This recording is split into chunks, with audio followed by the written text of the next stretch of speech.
Paul Aguilar Sánchez, conocido en el ámbito literario como Paul Dunkelblau, nacido en 1985. El doctor Aguilar Sánchez ha desarrollado una destacada trayectoria tanto en el campo académico como en el literario. Se formó en Lingüística y Literatura Hispánica de la UAP, las Letras Iberoamericanas en la Ibero y Literatura y Prácticas Sociales en la UNB. Su producción literaria incluye obras notables como Alicandro en 2016, Mutantografías en 2017, Ella en 2018 y Antología de Narrativa Postmoderna en 2018. Su más reciente novela, Judas, en 2020, fue galardonada en el Concurso Estatal de Novela Letras Confinadas de la Secretaría de Cultura del Estado de Puebla. Además de su labor como colaborador de la revista digital Palabra Divergente y tallerista de escritura literaria en el Complejo Cultural Universitario, el doctor Aguilar Sánchez es docente en el Colegio de Lingüística y Literatura Hispánica de la UAP y actualmente realiza una estancia postdoctoral en el programa de posgrado en Literatura Hispanoamericana de la Facultad de Filosofía y Letras de la UAP. Su investigación se enfoca en sistemas y circuitos literarios, el, fra- el fracaso en la literatura y la literatura comparada México-Brasil. El doctor Aguilar Sánchez también ha contribuido en el rediseño de los libros de texto gratuitos de primaria 2021, colaborando con la SEP en el diseño para tercero de primaria, un proyecto culminado el 7 de junio de 2021. En esta ocasión, el doctor Aguilar Sánchez nos ofrecerá una conferencia titulada La literatura como elemento transversal en el marco curricular común para la educación media superior de la nueva escuela mexicana, donde explorará la integración de la literatura en el nuevo enfoque educativo del país. Por favor, únanse en mí en darle la bienvenida al doctor Paul Aguilar Sánchez a nuestro ciclo de webinars de Ediciones Cuculcán. Maestro, le cedo la palabra. Pues bueno, muchas gracias. Nuevamente, la disculpa, este, problemas técnicos que no están en las manos de uno, ¿verdad? Y que, pues, afortunadamente estamos aquí. Bueno, este, dentro del trabajo que he desarrollado, estamos trabajando desde hace rato con la literatura y sobre todo pensándola en cómo es que la enseñamos en nuestras escuelas. Obviamente, como mi experiencia ha sido más de la enseñanza media superior, pues como que me centro un poquito más en cómo es que enseñamos literalmente enseñanza superior, ¿no? Bueno, una de las primeras cosas que vamos a tratar de ver, si pudiéramos cambiarle a la diapositiva, por favor,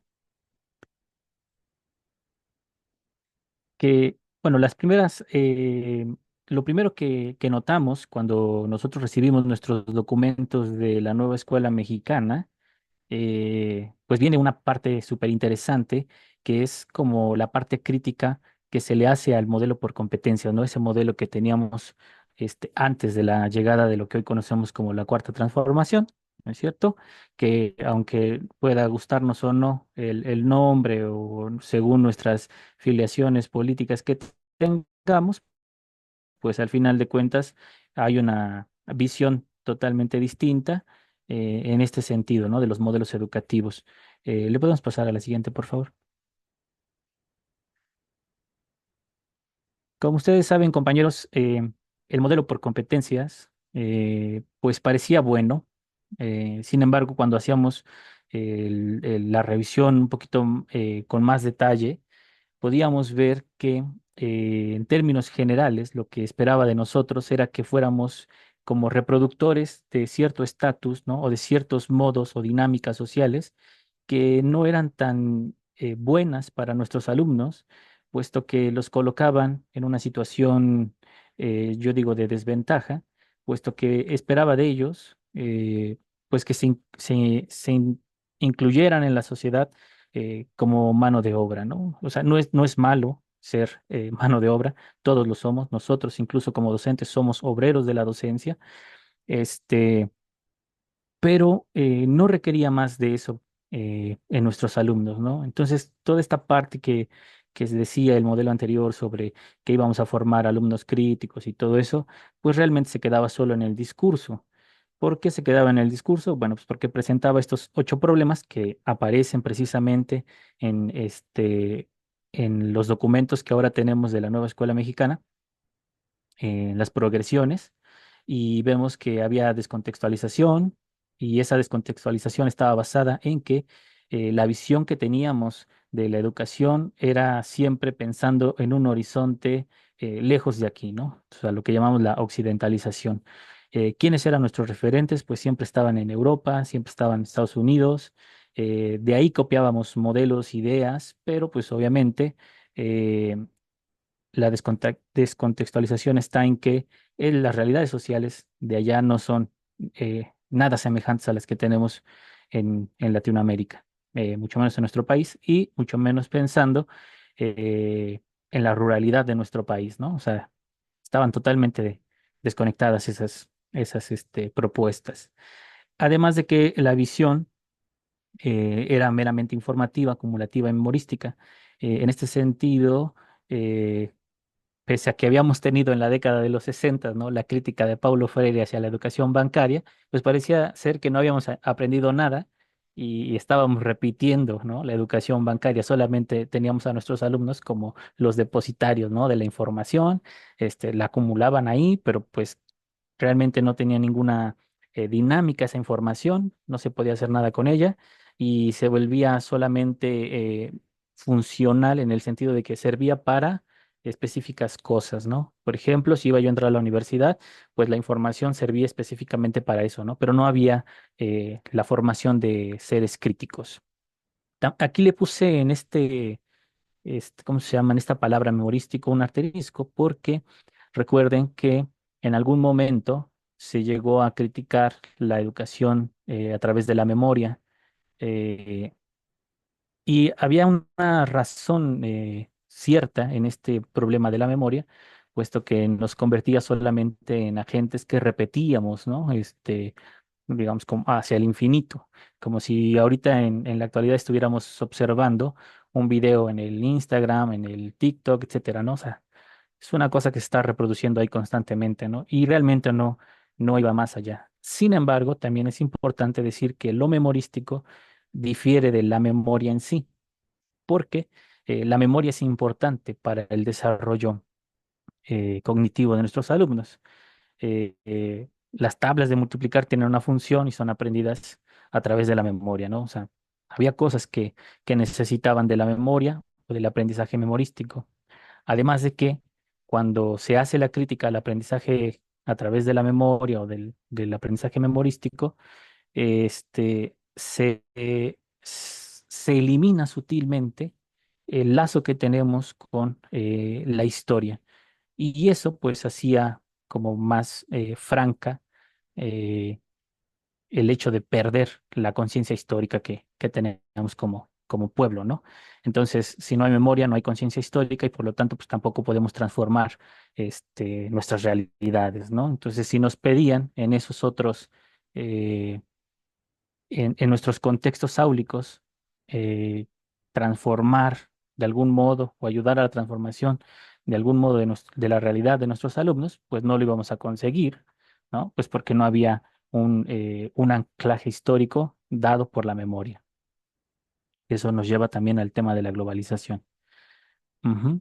Bueno, además de que la mayoría de los documentos que nos mandaban de la SEP, pues eran altamente ambiguos porque solamente eran discursivos, ¿no? O sea, era un discurso político que pues era rimbombante, sonaba bonito, pero realmente no tenía aplicación como tal, ¿no? Pues porque estaba desconectado precisamente de las realidades áulicas de cada uno de nosotros, ¿no? No es lo mismo enseñar literatura en una escuela, en un centro escolar, por ejemplo, que es un sistema que está en el estado de Puebla, a enseñar literatura en las zonas rurales donde hay un solo profesor, ¿no? Y que puede ser que el profesor no sea del área de literatura y sea de otra área, ¿no? Pues tiene que dar todas las materias. Entonces, pues generaba estas didácticas ambiguas también, ¿no? Además de que no era integral, los contenidos se veían por aparte todos. cada uno en sus propias metodologías. Por ahí se trataron de inventar esto de los proyectos transversales, pero como no nos transformábamos nosotros como docentes también, pues no había como gran relevancia en pensar la integración del todo, ¿no? O de la enseñanza como un todo. Había una virtual universalidad, esto también dado por la occidentalización, ¿no? Pensando que lo universal es solo lo que viene de allá, pero no veíamos realmente a nuestros propios contextos. Piensen, por ejemplo, que hasta hace algún tiempo la materia de literatura se llamaba literatura universal y de universal no tenía nada porque desconocíamos muchas otras literaturas en nuestro propio continente, ¿no es cierto? Quizás hasta los últimos semestres, a los últimos meses, llegábamos a conocer la literatura mexicana, pero también era de pasadita, ¿no? Incluso empezaba por los clásicos griegos, ¿no? Que son importantes, pero están alejados culturalmente de nuestros alumnos, ¿no? O sea, no es lo que tenemos inmediatamente próximo a nosotros como seres humanos, ¿no? Es algo que está remotamente lejos. Bueno, y esto generaba que nuestros estudiantes fueran pasivos, eh, calentaban bancas, ¿no? Estaban ahí solamente observando. Las participaciones a lo mejor eran repetitivas o solamente repetían cosas que estaban dadas, ¿no? No había como tal una reflexión en este proceso de enseñanza-aprendizaje. Y bueno, pues entonces el estudiante solamente se dedicaba a aprenderse fechas, nombres, conceptos, teorías, ¿no? Y si se las aprendía tal cual se le habían dicho, pasaba un examen, ¿no? Piensen ustedes, por ejemplo, en toda todo este instrumental que a veces se ocupa para las pruebas, ¿no? Para los exámenes, ¿no? Las baterías de examen. Entonces buscamos siempre respuestas correctas, ¿no? O acercadas al texto. Entonces eso pues provocaba que el estudiante realmente no reflexionara sobre los contenidos. Eh, este, y esto pues generaba también en nosotros que fuéramos unos docentes autómatas, ¿no? O sea, daba lo mismo que nos convirtieran en una grabadora o en un cassette, ¿no? O en un disco y nos dieran play y listo, ¿no? O sea, no había necesidad realmente de que el docente también desarrollara la crítica hacia su propio ejercicio y hacia la propia educación. Ujú. Eso también nosotros lo podíamos notar en en los documentos oficiales, pues porque pese a que pedían que se desarrollara el pensamiento crítico de los alumnos, no esperaban que se desarrollara el pensamiento crítico en los docentes. Y entonces, bueno, había una gran paradoja ahí, ¿no? Bien, a la siguiente, por favor. Esto, obviamente, compañeros, lo saben porque el tema que nos hacen leer toda esta documentación que viene, dicen ellos, de la parte oficial, federal, etcétera, pero es importante recalcarlo porque esto nos va a dar la pauta para la nueva escuela mexicana. Ujú. ¿Qué es lo que busca esta nueva escuela mexicana? Bueno, pues que en el caso de las humanidades pues, sean situadas y pertinentes. eh, Se debe de pensar en el espacio y el tiempo en el que se ejecuta la educación, ¿no es cierto? Entonces, si yo estoy metido en la sierra, ese es mi espacio y mi tiempo. Ujú. Hay una contextualización específica que me debe de ayudar a desarrollar los temas propuestos por esta nueva escuela mexicana en las progresiones de aprendizaje. Recuerden que esto va a tener categorías, bueno, y estos otros términos también que ahora vemos en en la propuesta de educación media superior. Además de que la didáctica, los modos de enseñanza se pretenden de un modo más filosófico. Y es curioso que se haga este hincapié en el aprendizaje de modo filosófico, porque la filosofía muchas veces está como infravalorada y no nos podemos acercar a ella porque la pensamos como una actividad que es para gente que no está en este mundo, ¿no? Porque casi siempre la pensamos como existencial. Pero la filosofía va más allá de todo eso y entonces hay filosofía política, económica, social, etcétera, ¿no? Y entonces se trata de apoyarnos en el pensamiento filosófico, en las reflexiones de las sociedades, en las reflexiones de nuestro aquí y ahora, de nosotros como docentes, de nuestros alumnos, para observar que somos seres en conflicto, pero que también somos seres capaces de resolver esos conflictos, ¿no? Porque los conflictos no son los mismos en todos lados y por lo tanto a a cada conflicto su propia solución. Y entonces, gracias a este reflexionar, a este pensar constante sobre las condiciones de trabajo, de enseñanza, las condiciones de educación, etcétera, se trata o busca la nueva escuela mexicana de darle sentido a la práctica docente. Dejar de pensar al docente como el que cuida a niños, dejar de pensar al docente como el que reproduce información, ¿no? O sea, sin mucho sentido, sino pensarlo como un agente de transformación eh, de los seres humanos, ¿no? Bien, ahorita al final vamos a ir respondiendo un poquito a las preguntas. Aquí ya veo que hay algunas. Bueno, y también en este sentido de valorar el trabajo del docente, pues también dar valor a los propios estudiantes, a sus procesos de aprendizaje, que en todos son distintos. No por nada ahora también se pide que incluyamos los saberes de las comunidades, ujú, porque ya no estamos en esta visión occidentalizada, ¿no? Ahora queremos saber también qué se propone del lado de las propias comunidades que aporten al conocimiento en general de nuestra sociedad. Esto también recuerden que, digo recuerden como una muletilla, no necesariamente de que deban saberlo. Cuando se crea la Secretaría de Educación Pública, después de la transformación de Secretaría de Instrucción Pública en 1921 con José Vasconcelos, él dice en alguno de sus discursos que la educación tiene como propósito hispanizar, ¿no? A las comunidades todas, ¿no? En términos generales. Entonces, para la época eso era deseable, puesto que el mundo avanzaba hacia ese punto, ¿no? Ya en nuestros tiempos necesitamos recobrar parte de los saberes que eh, dejamos atrás, que menospreciamos. Y bueno, eso es lo que está también intentando hacer la nueva escuela mexicana. Es un trabajo obviamente bastante difícil, pero no imposible y tampoco va a ser un trabajo que se pueda hacer en un semestre, en dos, en 6 años. No, va a durar bastante, ¿no? Si es que esto continúa, yo digo que por lo menos nos vamos a llevar unos 20 años en poder recobrar conocimientos de las comunidades para incluirlos al conocimiento universal o al conocimiento de todos, ¿no? Bueno, la siguiente, por favor. Si estoy hablando muy rápido, ahí me avisan.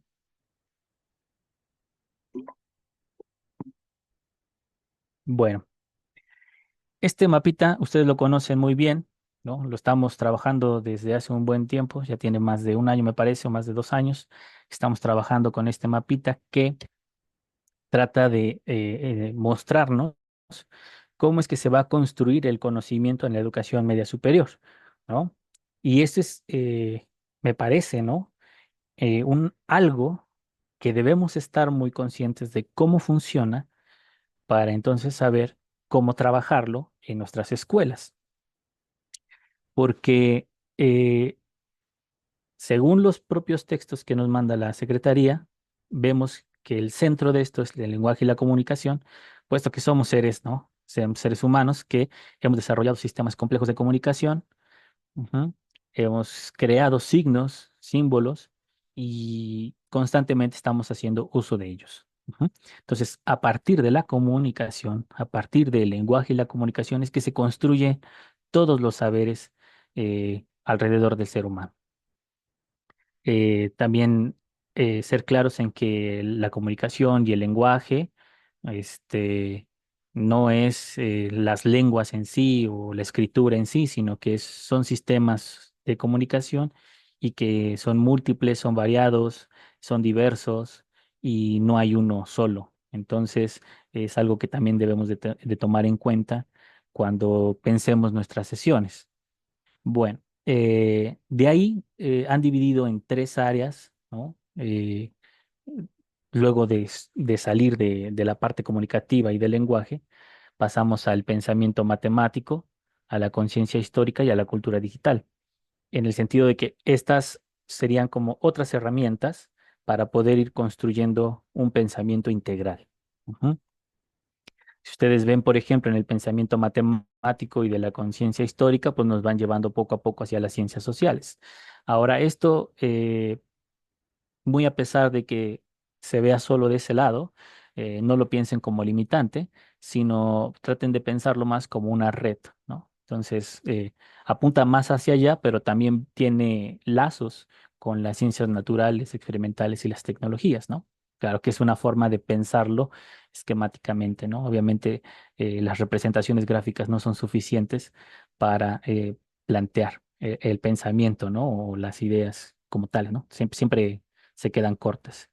Y bueno, después de esta tercera parte, que ya son las ciencias sociales, ciencias naturales y las humanidades, vienen estas partes como más prácticas, ¿no? Más alejadas de las conceptualizaciones abstractas y van hacia las partes más prácticas de la comunidad, que serían la responsabilidad social, el cuidado físico y el bienestar emocional, ¿no? Ya son l- las dinámicas sociales enteramente ahí, ¿no? Bueno, y también podemos ver que a todo esto que está incluido aquí se le agregan como alrededor, pues, los valores en el sentido de que eh, somos sujetos con ciertos valores dados por nuestra propia cultura y que esa cultura, aunque a veces la pensamos general, pues también está particularizada por las situaciones contextuales de cada individuo, ¿no? Entonces, si nací en tal lugar, pues hay unos ciertos valores que aunque algunos pueden ser compartidos con la generalidad, no necesariamente es así, ¿no? Por ejemplo, nosotros podemos decir que compartimos valores en el mundo con otras culturas, pero también hay otros que son plenamente mexicanos y también podemos decir que hay otros que son solamente de Puebla y podemos decir que hay otros que son solamente de Chalchicomula, etcétera, ¿no? Entonces, esa cuestión es importante eh, porque nos lleva a pensar al sujeto, ¿no? O al individuo, no como una cuestión general, sino como una cuestión bien particular y necesita en ese sentido ser contextualizado siempre, ¿no? Bueno, le puedo empezar al siguiente.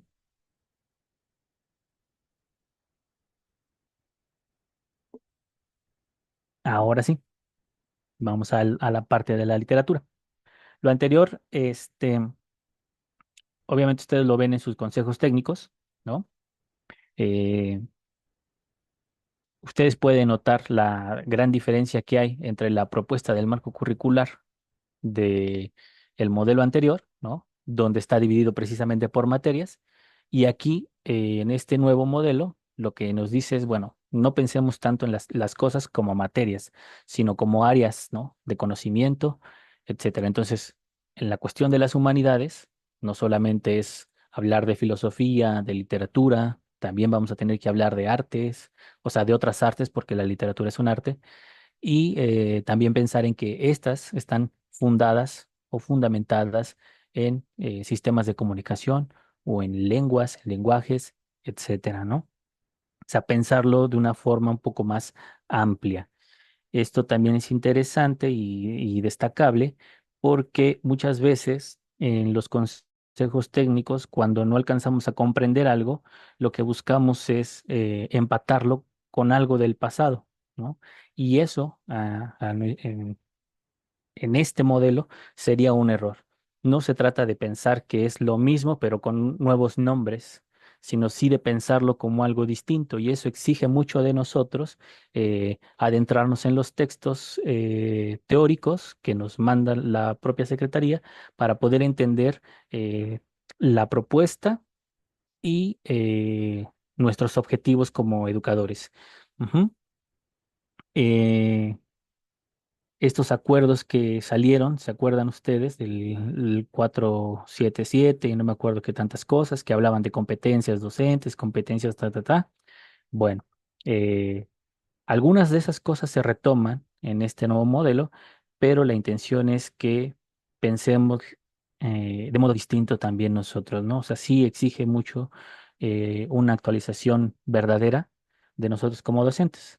Entonces, pues bueno, nos tocaría también leer muchas otras cosas más, no solamente de educación, tal vez también de sociología, de antropología, ¿no? Para poder entender estos cambios que están en la nueva escuela mexicana. Bueno, en el estudio de la literatura es importante preguntarnos primero qué es lo literario o qué es la literatura.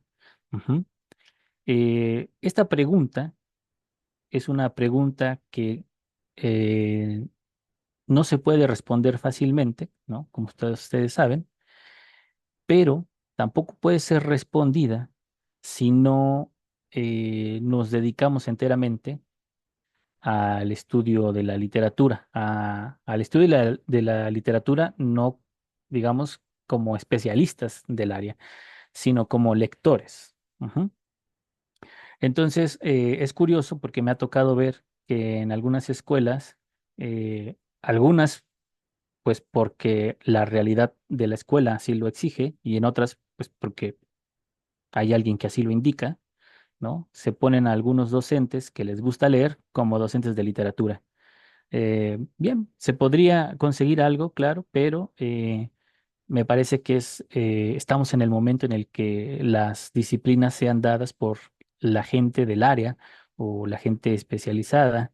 No por nada, en los exámenes de admisión o los exámenes de oposición nos piden un perfil, ¿no es cierto? Entonces, se supone que estamos preparados para eso. Bueno. ¿Por qué es importante ese perfil de lo literario? Porque eh, si no estamos del área, lo más seguro es que busquemos una definición de diccionario y tratemos de definir con eso la literatura, ¿no? Y decir es el arte de las bellas letras. Pero eso nos limita a pensar que la literatura solamente se encuentra en los textos escritos. Ujú. Y entonces nos impide observar la literatura en otras manifestaciones, en otras materialidades. Incluso nos lleva a pensar que la literatura solo puede ser hecha por ciertas personas que siguen ciertas reglas, ciertas normas, o que son avaladas por un grupo X, ¿no? De gente que ya está en el poder cultural.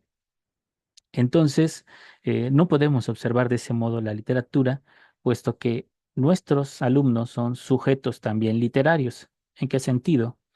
En que ellos tienen derecho a la literatura, así como tienen derecho a la educación, pero no se trata solo de tener derecho a el acceso a la literatura, sino de tener derecho a hacer literatura. Entonces, es algo interesante que le digo siempre a mis estudiantes. eh, si pensamos la literatura saliéndonos de esos esquemas tradicionales o del pasado, pues podemos observar que la literatura lo es todo. Ujú. Porque todo puede ser incluido en una manifestación literaria, ¿no? Un recadito pegado en el refrigerador, ajá, alguien puede utilizarlo como elemento literario. Y entonces todo puede ser parte de esa manifestación literaria y todos podemos ser escritores, todos podemos ser literatos, etcétera, ¿no? No es necesario que venga la Secretaría de Cultura a decirnos que somos escritores o que, etcétera, ¿no? O sea, esos parámetros no pasan por lo menos por mi cabeza, ¿no? Y esto también incentiva a los alumnos a escribir, ¿no? Que es parte de lo que queremos también. Bueno, en ese sentido, yo pienso la literatura como un sistema de potencias discursivas. Eh, Hay una potencia de la literatura que es su potencia de ser, pensándolo en ese sentido. Es una cuestión abstracta. Ujú. Hay un punto de origen de esa literatura. Ujú. Hagan de cuenta que es cuando tienes una emoción muy fuerte y te quedas mirando en el infinito y como que algo quiere salir de ti, ¿no? Ese es un ser decir. Después tenemos un poder decir abstracto, que es cuando se construyen ya o se manifiestan como ideas, son formas abstractas. Y entonces podemos tener, por ejemplo, la idea de la vida, la idea de la muerte, etcétera, ¿no? O sea, ya se están consolidando como ideas, aunque aún siguen siendo abstractas. Y después tenemos una potencia que es el poder decir concreto, que es efectivamente las formas en que se puede manifestar esa idea. Si nosotros pensamos esta cosa, este sistema, de otro modo, es como si nos preguntáramos qué quiero decir y cómo lo quiero decir, o qué se puede decir y con qué se puede decir eso que estoy pensando. Ujú. Entonces, esto nos lleva ya a pensar las manifestaciones literarias de modos distintos, ¿no? Por ejemplo, podemos ver las pinturas rupestres. Ujú. Ahora, ¿qué de las pinturas rupestres nos dice que son o no literatura? Ujú. O sea, ahí hay una historia contada, ahí hay una narrativa y un discurso, y la forma de manifestarse, su poder decir concreto fue la imagen que vemos en la pintura rupestre, ¿no? Este, claro que nosotros, como estamos más acostumbrados a la literatura escrita con letra, pues las formas concretas son las palabras y el poder decir abstracto es la idea de fondo del texto literario, ¿no es cierto? O del texto escrito. Bueno, y esto nos lleva entonces a pensar a la literatura como eh, como un llamado de afectos, ¿no? O de bloques de sensaciones. Eh, si nosotros queremos escribir de la infancia, por ejemplo, no es que tenga yo que recordar a la infancia en sí, sino tengo que sentir la infancia. ¿Ah? Es una sensación que viene a mí y que la intento plasmar en algo. Entonces la puedo plasmar en la música, en la pintura, en la escritura, etcétera. Ujú. Entonces esa es la materia prima de la literatura, los afectos. Cuando nosotros estamos dando una clase de literatura, no nos interesa tanto, no nos debiera de interesar tanto pensar en cuestiones formales como métrica, rima y cosas así. Lo que nos importa es lo que está más allá de todo eso, más allá de la palabra y de la letra, en los afectos. Ujú. Este, Porque eso nos lleva a explicar por qué se utilizan esas formas, ¿no? Entonces, no es que las formas hagan a la literatura, es aquello que está en el fondo, lo que es literario y que se manifiesta a través de ciertas estructuras y de ciertas formas. Ujú. Y esto nos lleva entonces a este otro punto, al tercero, donde hablamos de afectos, prospectos, preceptos, conceptos y prospectos, que esto ya lo estoy pensando según el modelo de la nueva escuela mexicana, porque como se tiene que ver la disciplina de humanidades en su conjunto, tenemos que ver cuestiones de arte, de literatura, de filosofía, etcétera, pues nosotros podemos categorizar y dividir eh, esa materia prima de cada una de las cosas que vamos a ver en estas cuestiones esenciales. Si hablamos de arte, ujú, lo que vamos a tener que buscar en el arte son los afectos, los bloques de sensaciones, incluso los preceptos, ¿no? De cómo se percibe algo, cómo llega a nosotros. Si hablamos de las ciencias, filosóficas, entonces vamos a hablar de conceptos. Y si hablamos de las ciencias duras, vamos a hablar de los prospectos, de las proposiciones que se hacen del mundo. Ujú. Entonces, si vemos esto, estamos yendo a lo esencial de cada una de estas áreas. Ujú. Y si hablamos de humanidades, nos vamos a quedar con afectos, preceptos y conceptos, ujú, para tratar de entender eh, el mundo en general, ¿no? O sea, no se trata de entender eh, solo el texto leído o la literatura que escojamos para lectura, sino que vamos a tratar de entender a partir de eso el mundo en el que vivimos. Este, Luego decimos en el punto 4 que el estudio de la literatura no solo es estético, ¿no? También es social, económico, político, etcétera, etcétera. Esto va ligado a que si pretendemos una educación integral, tenemos que pensar que aquello que estudiamos tiene una razón de ser eh, contextual y ese contexto tiene que ver con lo político, con lo económico, ajá, con lo social. Y, por ejemplo, si yo reviso una obra literaria, luego de encontrar los afectos en ella, debiera yo también explicar las razones por las cuales es importante socialmente, políticamente y económicamente, ¿no? Entonces, nos preguntamos a ver por qué Juan Rulfo es importante, ¿no? Socialmente, por qué, políticamente, qué representa, qué significa, ¿no? A lo mejor formó parte de los procesos de conformación de identidad nacional, no sé. Ujú. Y eso sería algo que tendríamos que hacer nosotros como docentes también, para que los alumnos puedan reflexionar sobre eso y puedan pensar en ellos en ese momento, ¿no? ¿Qué están leyendo ellos en ese momento? eh, que ayuda precisamente en esos procesos de identidad. Ujú. Bueno, y como punto número 5 tenemos aquí lo de las propuestas de las progresiones, que plantea obviamente lo integral en la educación, eh, porque decía yo que las humanidades pues abarcan otras subáreas como la filosofía, la historia, la sociología, la antropología, etcétera, ¿no? Claro que sería casi imposible observar todas en nuestro contexto, porque cada semestre ha de tener cerca de unas 16 semanas, más o menos, ¿no? Y de humanidades son 4 horas nada más. Ujú. Entonces tendríamos que dividir nuestro tiempo en decir, bueno, a ver, ¿cuáles van a ser mis actividades para conseguir observar los temas de las progresiones? Y a lo mejor digo, bueno, pues vamos a hacer la lectura y luego de ello, pues, los procesos de reflexión. El tiempo no nos va a alcanzar, ¿no? Pero lo que se pretende es que podamos tomar de diferentes subáreas para observar el área de las humanidades. Ujú. Este, Me parece que la literatura es un elemento central en este modelo de las progresiones de la nueva escuela mexicana porque la literatura también está altamente cargada de ideologías y de propuestas que son más allá de lo literario. Ujú.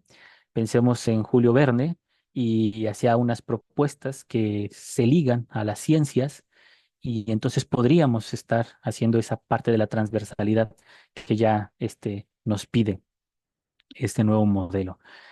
Pensemos, por ejemplo, también en los poetas modernistas, ¿no? Que para mí son un ejemplo claro de cómo se liga la literatura con el mundo ideológico, porque si nosotros leemos, por ejemplo, a Manuel Gutiérrez Nájera, podemos observar en sus cuentos, en los cuentos frágiles, em, cómo la parte ideológica de la decadencia de final del siglo XIX y principios del XX, ajá, está puesta precisamente en sus textos, ¿no? No es fortuito que de repente nos hable de niños que parecen niños Dios, ¿no? Y que mueren, ¿no? Porque precisamente estaban planteando ese problema de la modernidad de aquel entonces, ¿no? La ciencia había matado a Dios, están vacíos por dentro, se cambia por una figurita de yeso y entonces estos poetas encuentran la decadencia en la contradicción de que la ciencia no lo puede todo, ¿no? La naturaleza siempre está, este, digamos, por encima de. Ujú. Entonces vemos ahí a estos personajes, les decía yo, un niño que está descrito casi como niño Dios que muere, ¿no? Entonces la muerte de Dios. Vemos a un doctor, por ejemplo, que no puede salvar a alguien de la enfermedad, ¿no? Entonces, el límite de la ciencia, ¿no? Por más que la ciencia avance, no puede salvarte de la muerte. Y eso provoca sistemas de angustia, ¿no? Y bueno, entonces la literatura puede mostrarnos estos otros mundos y por lo tanto la literatura es un eje fundamental para el estudio de las humanidades, ¿no? Más allá de este de otro tipo de textos, ¿no? Que a lo mejor serían como em, menos digeribles, ¿no? Porque si leemos, por ejemplo, un texto filosófico, a lo mejor va a ser un poco más difícil para nuestros alumnos comprender ciertas terminologías, ¿no? Pero a lo mejor si leemos el cuento, o si leemos una novela, o si leemos el poema, pues a lo mejor es más fácil llegarle a la comprensión del mundo. Ujú. Bueno, y decimos entonces que todo esto exige del docente una preparación también integral. Esto quiere decir que, este, ¿qué dice acá? Ah, bueno, ahorita, a ver si regresa. Decíamos entonces que eh, nosotros como docentes necesitamos también prepararnos con lecturas vastas y con otras tantas que nos lleven a pensar también y a reflexionar sobre nuestro proceso educativo, y sobre nuestras realidades o nuestros contextos laborales, ¿no? Entonces, en este sentido, si soy profesor de literatura, no solamente voy a estar leyendo literatura, obviamente, ¿no? Tengo que leerme por ahí, a lo mejor algunas cuestiones sobre ciencias sociales, sobre política, sobre economía, ¿no es cierto? A lo mejor voy a tener que revisar qué es el Estado, ¿no? Por decirlo de algún modo.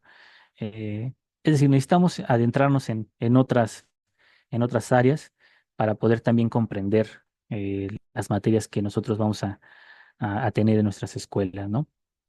Y yo no sé si actualmente se sigan dividiendo las las disciplinas como anteriormente que decían, bueno, pues esta es álgebra, esta es trigonometría, etcétera, o ya simplemente se llame pensamiento matemático y dentro de estas pues ya se tengan que ver cuestiones de álgebra, geometría, trigonometría, etcétera. Y en el caso de literatura, pues bueno, que diga de humanidades, ajá, que se vean en su conjunto. Ujú. Perdí aquí la visión de la presentación, no la veo. Ah, sí. A ver, en la ¿Me siguiente, aparece? Ah, a ver, voy a ya cambiarle. aparece. Sí. Ajá, ahí está. Bueno, eh, esto ya me parece que está por lo último. Es una propuesta de cómo enseñar literatura. Son 4 puntos ahí eh, simples. Eh, la recomendación es siempre empezar, ¿no? Eh, desde el alumno. Ujú. ¿A qué se refiere esto? Que yo no puedo empezar en la enseñanza de la literatura desde los objetos ya considerados literarios. Ujú. Porque si no, entonces voy a establecer una barrera y un alejamiento del alumno con respecto de la literatura. Entonces, si mi planteamiento es que todos podemos hacer literatura porque tenemos derecho a ello, ujú, entonces primero tengo que averiguar qué hace mi alumno, qué escucha mi alumno, qué está cerca de él. Si ha leído algo, qué ha leído. Si ha visto algo, qué ha visto. Ujú. Si escucha a un artista que le gusta mucho, qué escucha. Porque si yo fui formado en literatura, yo puedo analizar entonces lo que escucha mi alumno, lo que ve mi alumno, ¿no? Con los elementos que me da el análisis literario. Entonces, supongamos que a mi alumno le gusta el grupo que esté de moda en el momento. Ujú. Entonces, tengo que tratar de entender primero eh, qué dice lo que escucha mi alumno, ¿no? Qué está proponiendo? Y pensarlo así como una propuesta estética, ¿no? Aunque no nos guste y luego de ello tratar de comprender por qué le gusta a mi alumno eso que observa, que escucha, etcétera, ¿no? Para entonces acercarlo poco a poco a otro tipo de contenidos o a otros contenidos simplemente, ¿no? Y eso hace que mi alumno piense diferente lo que ya escuchaba con lo nuevo que va a recibir en las clases. Luego de ello también es importante alejarse de las cajas conceptuales en el comienzo. Obviamente aquí yo he empezado con algunas cuestiones conceptuales, pero hacia el alumno o en el contexto áulico no puedo empezar una clase o no puedo estar hablando en la clase todo el tiempo de cuestiones conceptuales. Ujú.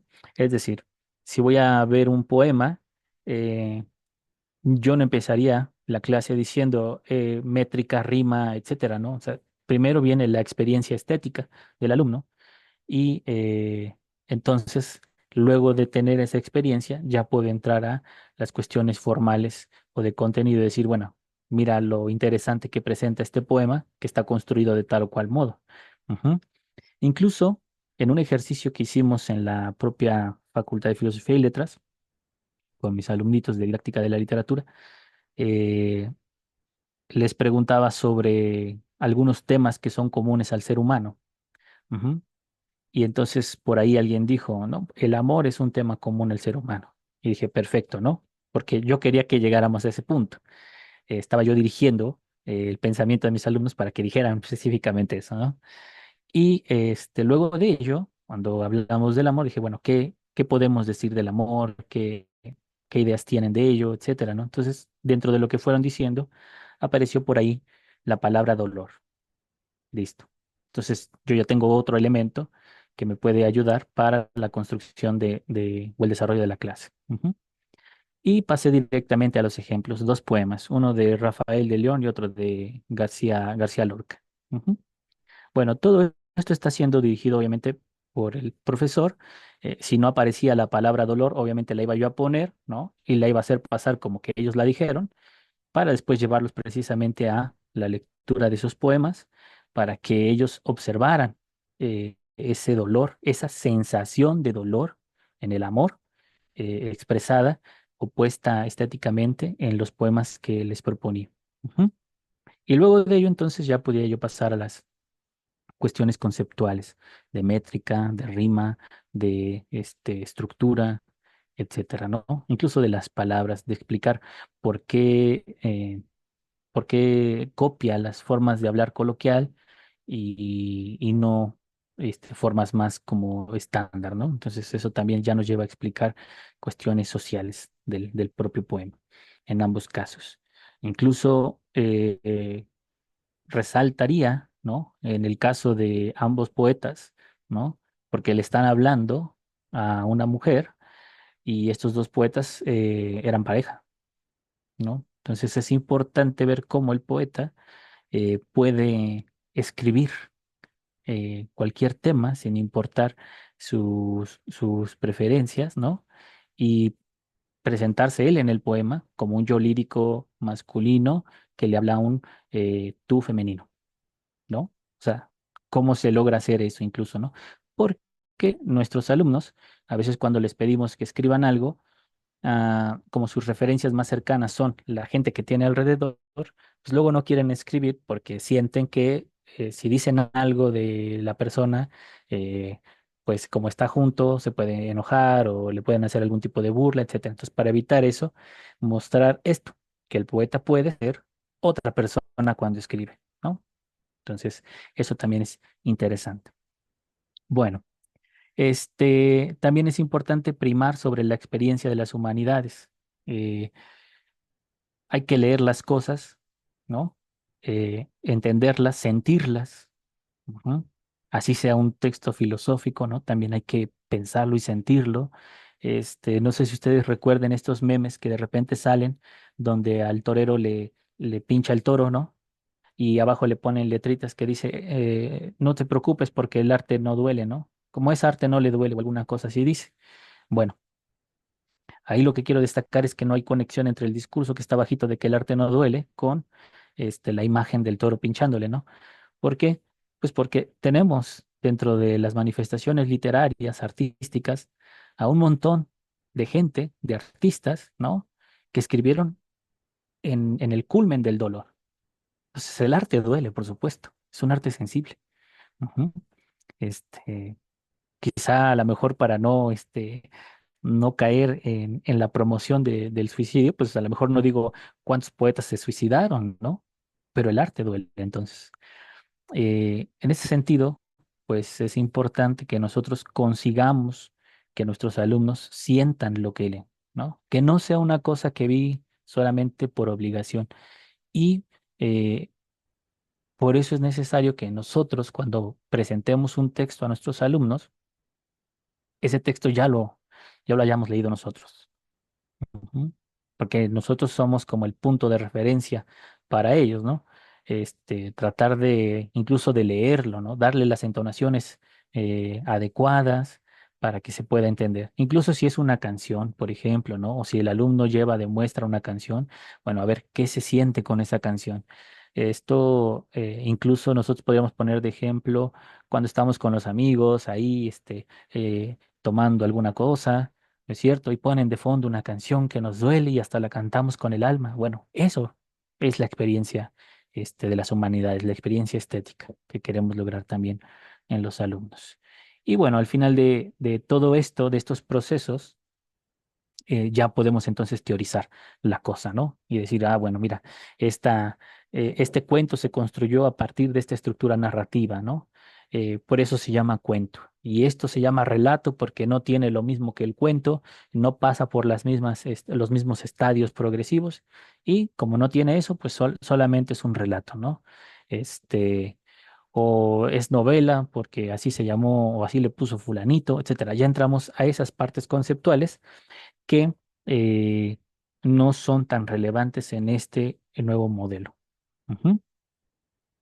Bueno, la siguiente.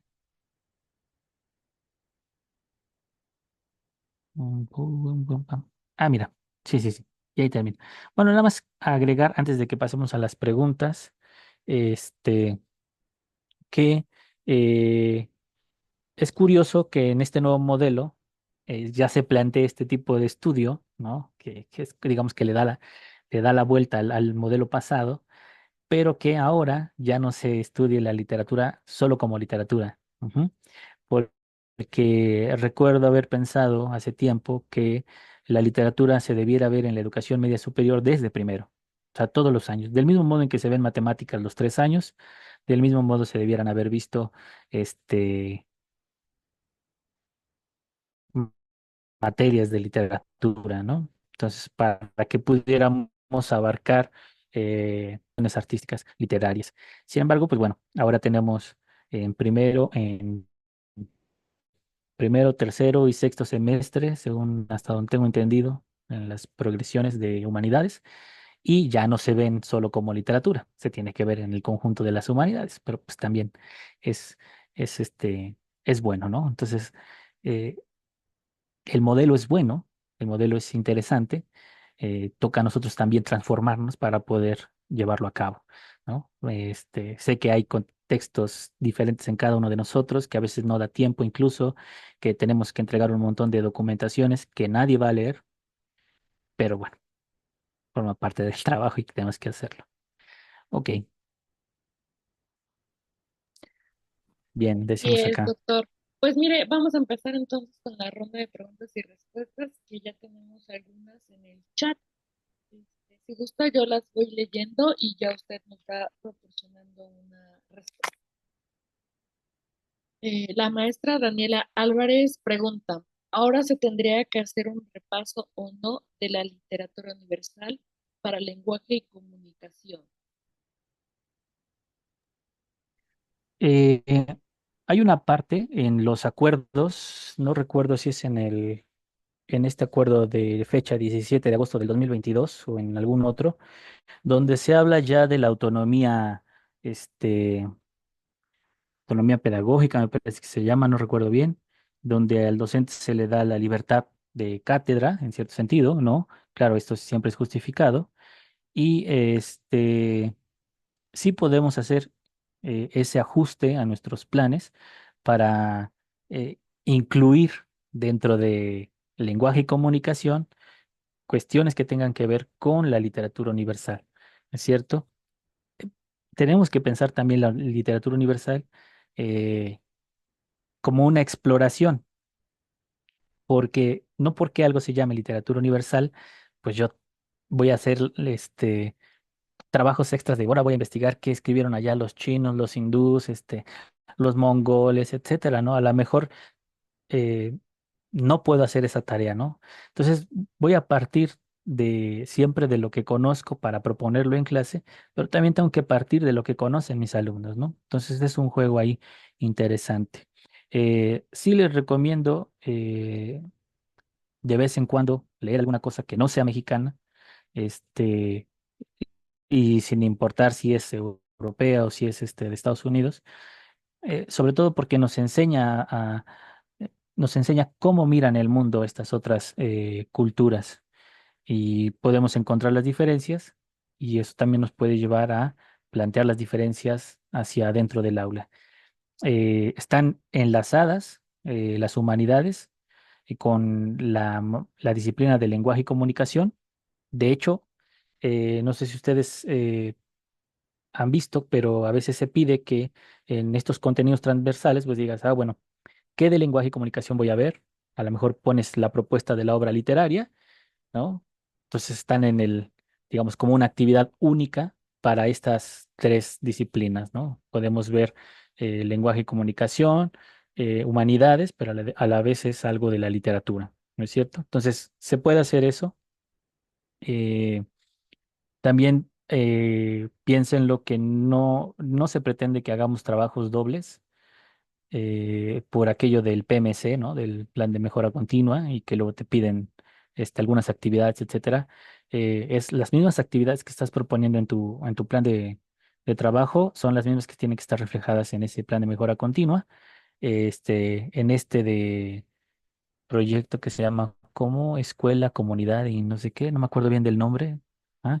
Entonces, las actividades propuestas para un campo, para un área, repercuten en otras y ese es el ejercicio o el trabajo verdadero que nosotros tenemos que hacer y poner atención.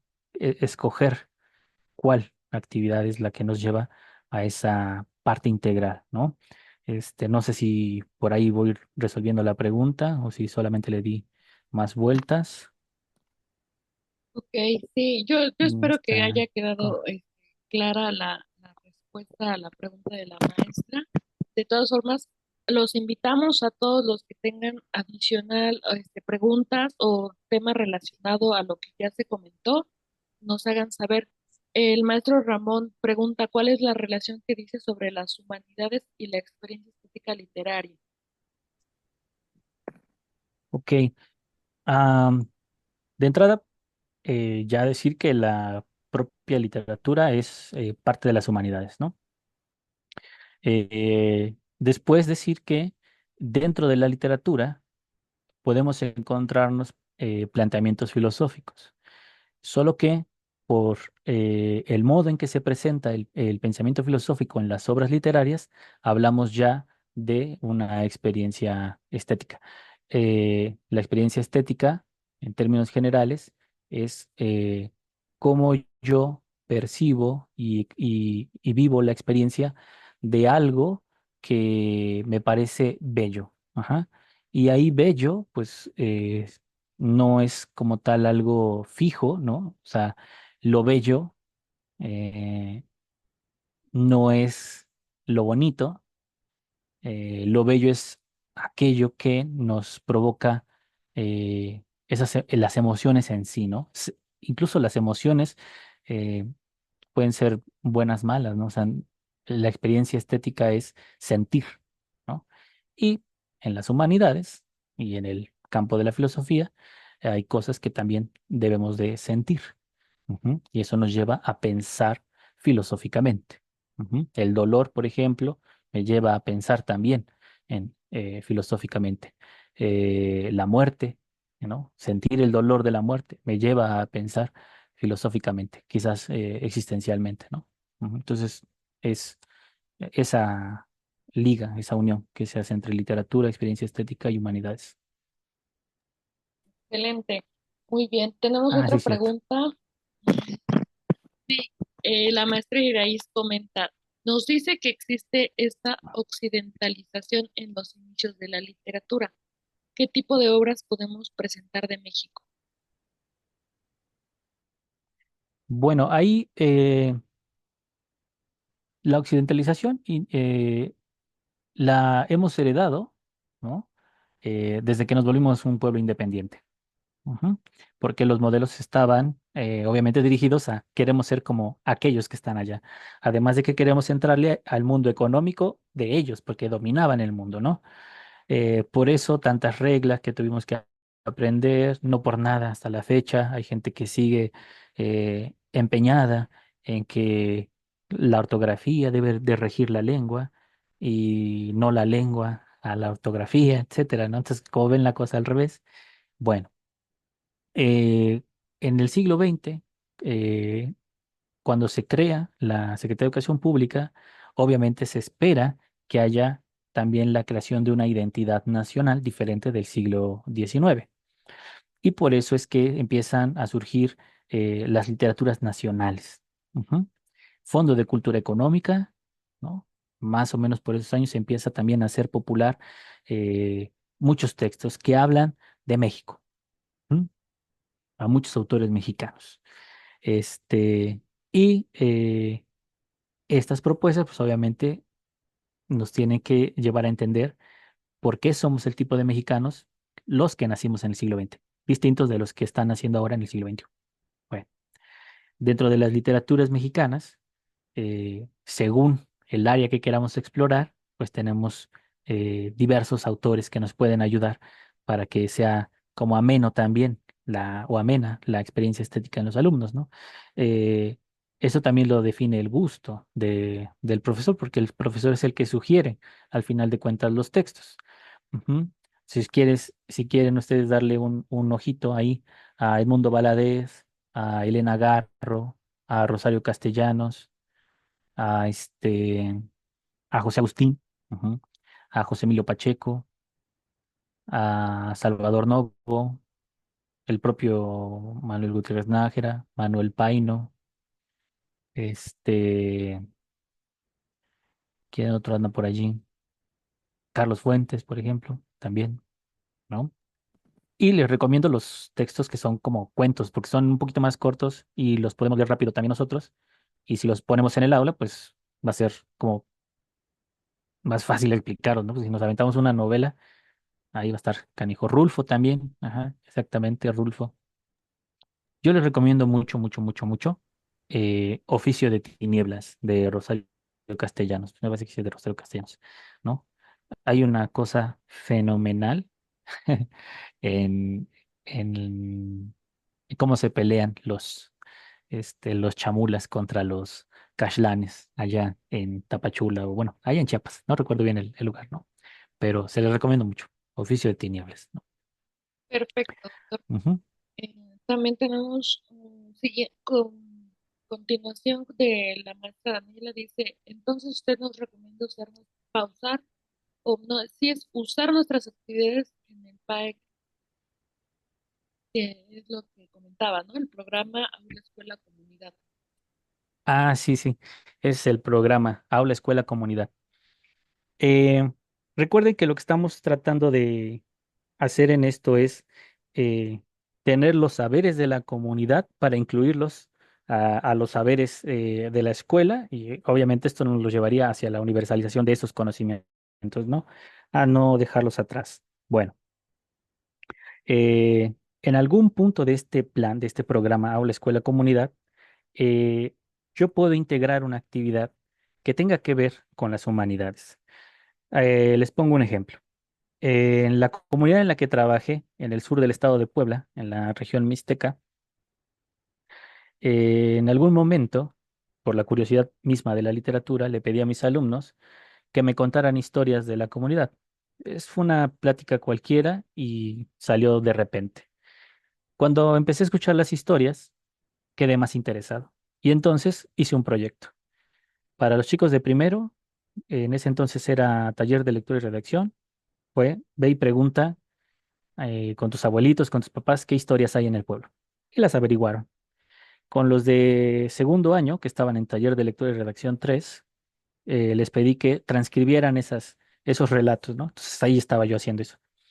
Y a los chicos de tercero, que estaban en ese entonces con taller de medios de comunicación, les pedí que plantearan una forma en que eso que se mostraba en las leyendas o en los cuentos que estábamos recopilando del pueblo pudieran ser comunicados a otras personas. Y escogieron el cortometraje.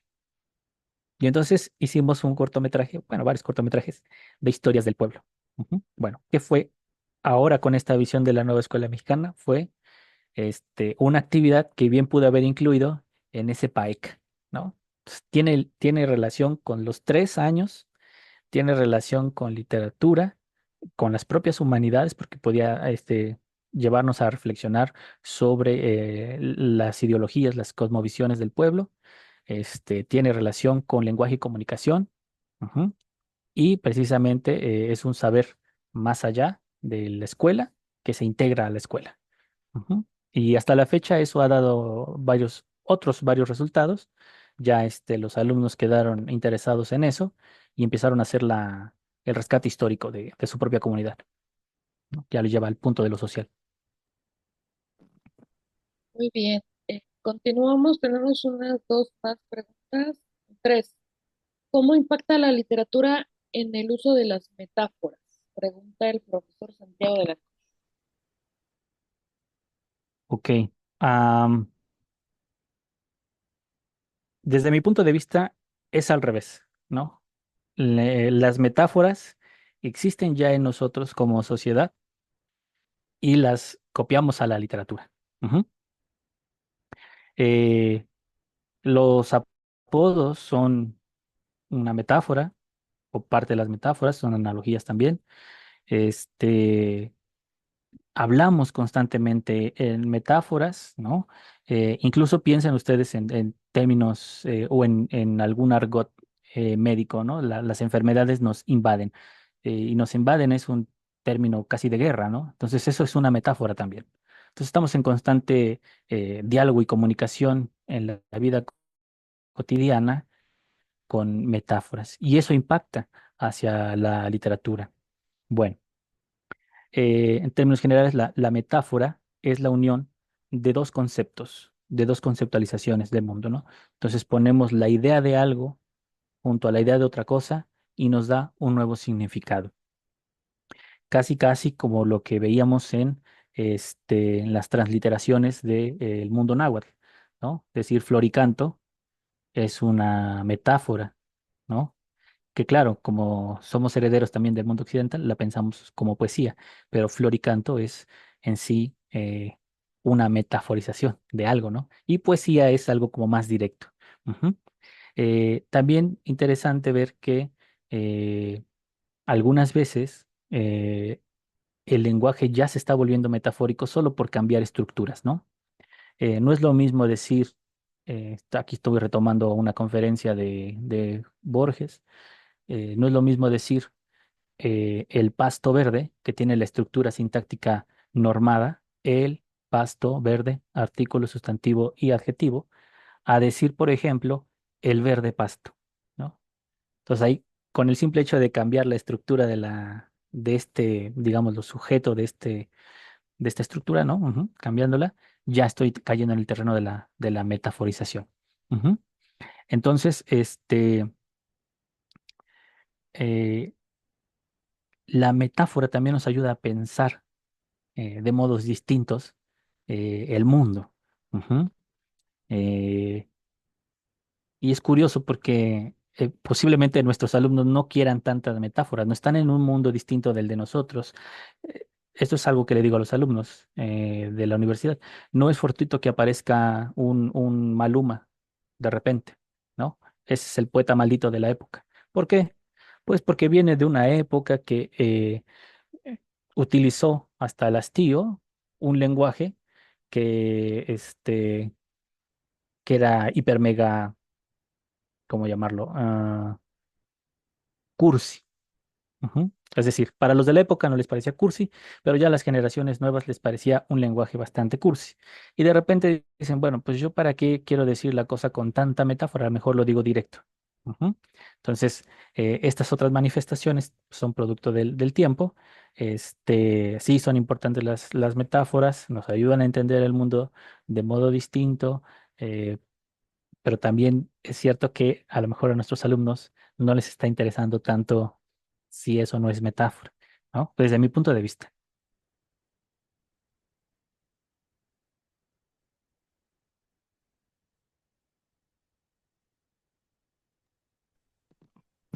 Continuamos. La maestra Daniela comenta que hay unos libritos de 15 pesos del fondo. ¿Los recomienda? Sí, hasta los libros de viejo también, de los que cuestan 5 pesos. O sea, la verdad es que es algo también que toca a la literatura, pensar en las ediciones que surgen, ¿no? Es decir, eh, a veces apreciamos más a la obra literaria solo por la edición que por el contenido que tiene. Ujú. Pero, o sea, no importa, ¿no? Lo importante es acercarnos a la literatura de algún modo. Entonces, si lo tengo fotocopiado y hice uso de la piratería de la obra literaria de fulanito de tal, bueno, pues a lo mejor no había otra forma de acercarme a esa manifestación. Ujú.